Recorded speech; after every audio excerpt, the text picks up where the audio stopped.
Hello, happy Monday.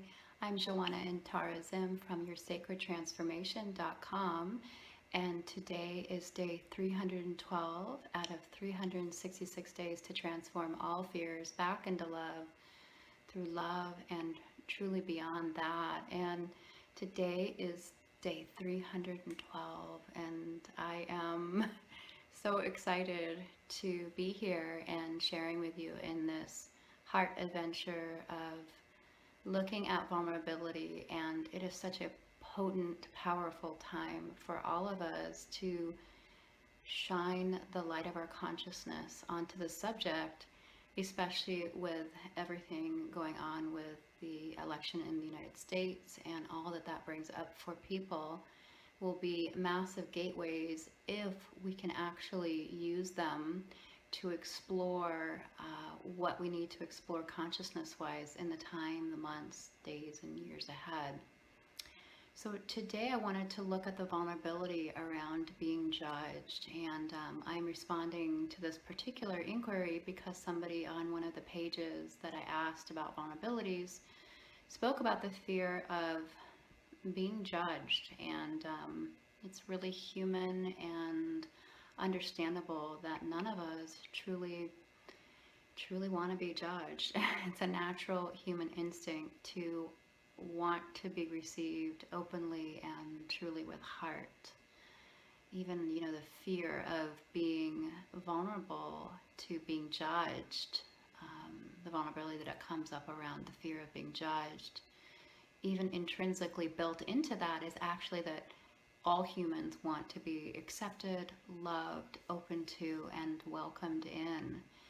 And so how to work with that vulnerable fear of being judged is something that I really want to address today. If you have felt vulnerable around being judged or felt challenge in the area of judgment and it brings up vulnerability, then this video is definitely for you. So how do we even begin to work with that? The first step is really to sit with what the actual judgment is that you have fear about, and to identify it really clearly. And once you do that, once you know what the actual fear is in terms of the judgment, the particular judgment, you can start to get acquainted with all of the feelings that go around with that. So maybe you're feeling worried, maybe you're feeling sad if you imagine that somebody was going to judge you a certain way. Maybe you feel depressed, maybe you feel some anxiety. So after identifying that first level of what the judgment is, to then take that step back and to get really connected to what the core feeling is, what the core vulnerability is. And I want to really underline that a thought is not a feeling, even though people know that. I hear often, like when I ask somebody about what their feeling is, some people say, I feel that XYZ, ABC 1, 2, 3. How many of you have actually experienced that? I know I have, I've done it, and I've also experienced other people responding to feelings that way, remembering that we're not a feelings-oriented culture. We are a culture that seems to oftentimes value being in the head, and that prizes that as well. So if you find yourself starting to say, I feel that, or I feel that you are, it's a fancy way of really talking about what's in your mind or what you think the other person has going on, as opposed to your own vulnerability. So keep the flashlight, keep the turnaround, the complete 180 turnaround back at your own vulnerability and being able to really identify the feeling. And then once you have the feeling, you can apply a beautiful support of acceptance, really welcoming in that feeling, really offering yourself compassion for whatever that feeling is.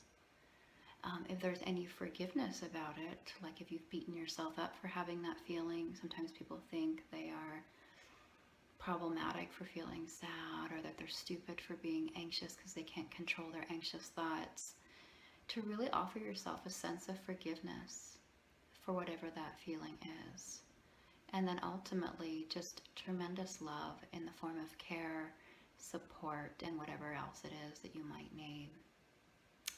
And this really helps the feelings start to dissipate and to quieten down so that you're not so lifted away from your center to the point where you can't access the inner resources that you need in order to be able to really resolve this. So, identifying what the judgment is, staying connected in your feeling self about it, and then applying the support that will be needed in order to help it resign. Not resign, but to help it kind of just relax so that you can find your true center again. So I hope this has been helpful for you.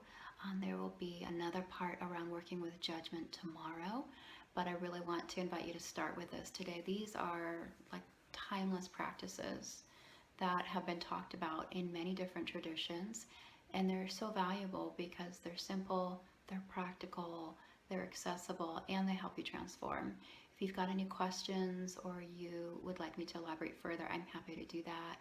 And until tomorrow, I wish you well. Thank you so much. Take care. Bye-bye.